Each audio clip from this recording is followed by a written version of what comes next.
En un mundo donde todos siguen ciegamente la verdad, recuerda que nada es verdad. Todo está permitido. Así que, bienvenidos. Somos extrasensoriales. Es la creencia consistente en que la esencia de cada persona comienza una nueva vida en un cuerpo o forma física diferente después de la muerte biológica. ¿Conoces la reencarnación? Quédate. La creencia en la reencarnación ha estado presente en la humanidad desde la antigüedad.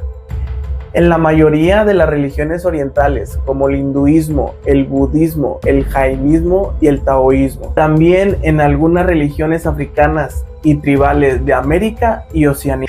En la historia de la humanidad, la creencia de que una persona fallecida volverá a vivir o aparecer con otro cuerpo ha sobrevivido incluso dentro de las religiones judio-cristianas, pero estas bajo la forma de diversas herejías y creencias no oficiales. Todas las religiones llamadas dármicas afirman que existe la reencarnación como un ciclo sin fin. Todo esto condicionado, mientras que las buenas acciones o métodos religiosos no sean suficientes para ponerle un fin a este ciclo. Acompáñanos en estas 3 historias de reencarnación y recuerda, somos extrasensoriales. Esta extraña historia de cuerpos cruzados sucedió hace más de medio siglo en la ciudad inglesa de Hexham. Ahí, Florence y John Pollock regentaban un negocio de leche y daban forma al típico núcleo familiar de bagaje católico de la época. Sus 6 hijos, entre ellos Joanna y Jacqueline, a menudo debían pasar largas jornadas con su abuela mientras sus padres trabajaban. La edad y la situación establecieron en Joanna el rol de cuidadora de su hermana pequeña. Así fue como pasaron su primera década de vida. Aquella cotidianidad, no obstante, acabaría el 5 de mayo de 1957. Era por la mañana y las niñas se dirigían a la iglesia con un amigo. Mientras caminaban por la acera, un coche se salió de la carretera y las atropelló. Los 3 morían prácticamente en el acto. Joanna tenía 11 y Jacqueline solo 6. Sin embargo, el accidente cobró más relevancia a medida que pasaban los días. Cuando la investigación constató que la conductora del vehículo que se llevó por delante a los menores había ingerido grandes cantidades de aspirina y otros medicamentos con la idea de suicidarse. Contra todo pronóstico, meses después de la tragedia, Florence volvía a quedar embarazada. El 4 de octubre de 1958, un año y medio tras el accidente, nacerían las gemelas Gillian y Jennifer. Ya entonces parecían marcadas por un destino sospechoso de provenir directamente del pasado, o eso decía su padre. Por supuesto, el marco social en el que crecieron tuvo mucho que ver. Todo pareció un misterio en ellas, incluso antes de que nacieran. De hecho, los médicos solo llegaron a detectar el corazón de una de ellas durante el embarazo. Este asunto caló en John como una revelación divina, la constatación de algo de que desde pequeño había ansiado: constatar que la reencarnación era posible. Desde la noticia del nuevo embarazo de su mujer, mantuvo que las pequeñas Joanna y Jacqueline iban a cobrar vida de nuevo bajo los nuevos seres que Florence estaba gestando. La existencia tras la muerte se convierte en un sinfín de misterios ansiados, quizás y muy probable por ese abismo que se supone. El desconcierto siempre se impone en forma de teorías que a lo largo de los siglos se han ido proponiendo para aminorar tantas dudas. John temía que la muerte de sus 2 hijas fuera un castigo de Dios por su fascinación infantil por la reencarnación, lo que le llevó a cuestionar su fe católica. Creía que las gemelas eran sus hijas muertas reencarnadas. El profesor de psiquiatría, Jan Stevenson, que para entonces se había convertido en una eminencia en la búsqueda de la reencarnación, quiso investigar el caso después de conocerlo a través de la cobertura periodística en 1963.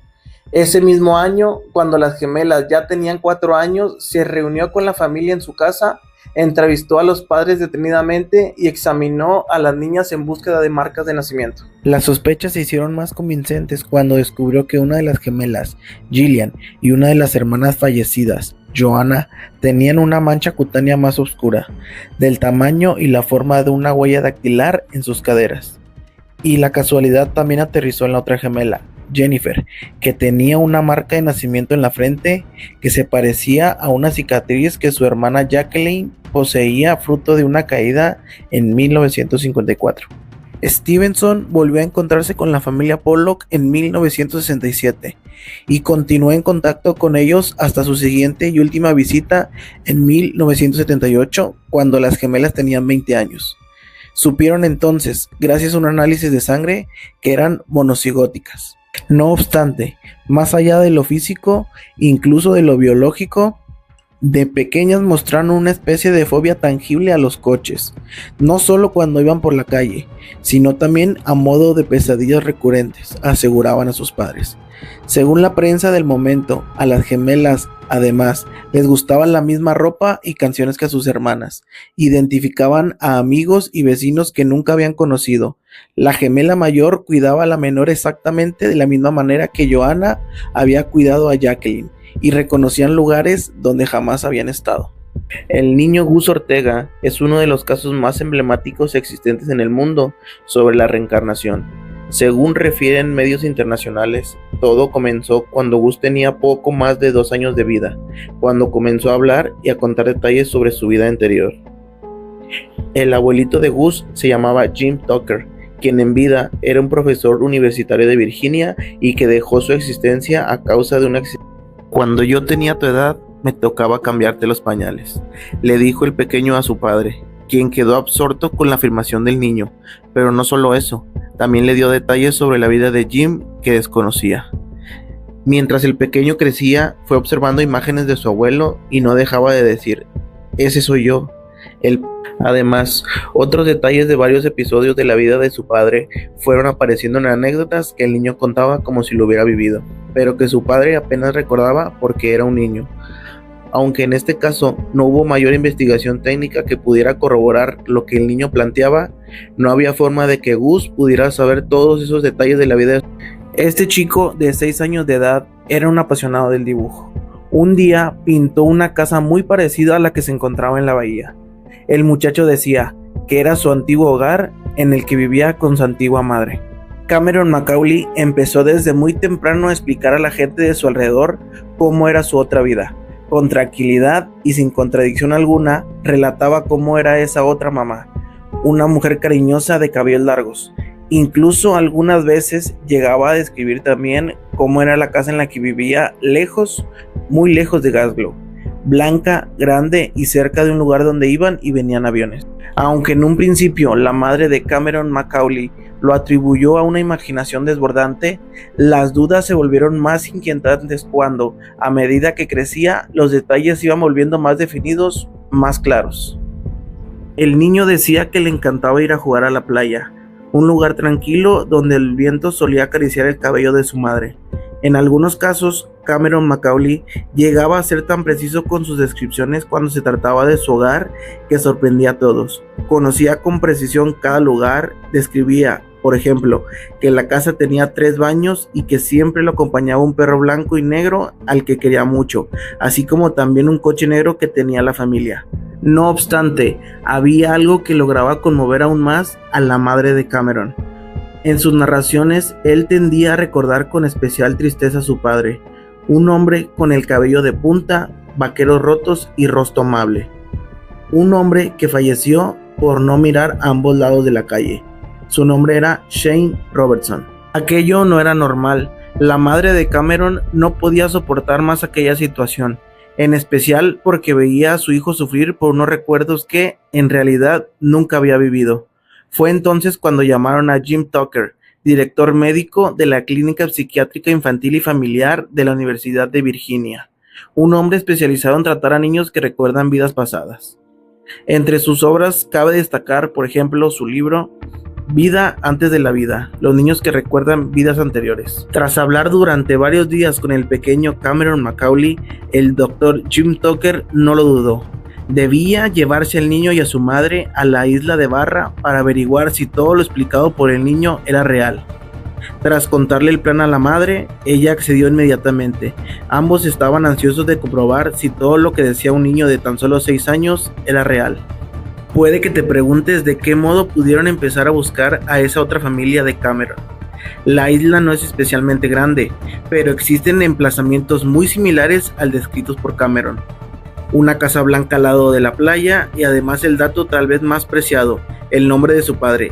Como era de esperarse, al llegar a la costa de la isla encontraron la playa y la gran casa blanca que tantas veces había descrito Cameron Macaulay. No obstante, el niño se llevó un trago amargo al ver que su hogar no estaba en las mismas condiciones que lo había visto por última vez. La casa yacía al lado de la playa completamente deshabitada. Se notaba que los años habían pasado y nadie la había recorrido. Aún así, el niño pudo enseñarle a su madre y al doctor su habitación, sus rincones secretos, los parajes que él solo conocía. No obstante, a pesar de la excitación por volver a lo que había sido su casa, Cameron vivió aquella experiencia con gran tristeza. No llegaba a comprender que el punto temporal donde se situaban sus recuerdos eran en los años 60. Habían pasado muchos años. El tiempo había pasado, apenas quedaban vestigios de ese mundo al que él había pertenecido. Al no encontrar personas ahí, se vieron obligados a consultar el registro civil de la isla y con ayuda de un historiador lograron al instante dar con los nombres que habitaban aquella casa. Y todo encajaba, desde luego. La casa, el perro, un coche negro de la familia, una pista de aterrizaje cercana. Lo único que no cuadraba en la historia de Cameron Macaulay era lo que más dolor le causaba. Allí había vivido la familia Robertson en los años 60, por supuesto, pero no existía ningún Shane Robertson. Ningún hombre había fallecido en un accidente de tráfico tal y como recordaba el niño. Cameron Macaulay volvió a su casa y a su existencia normal, tranquilo por haber demostrado que lo que sentía era real y que, de algún modo, había entrado en contacto con lo que fue su otra vida.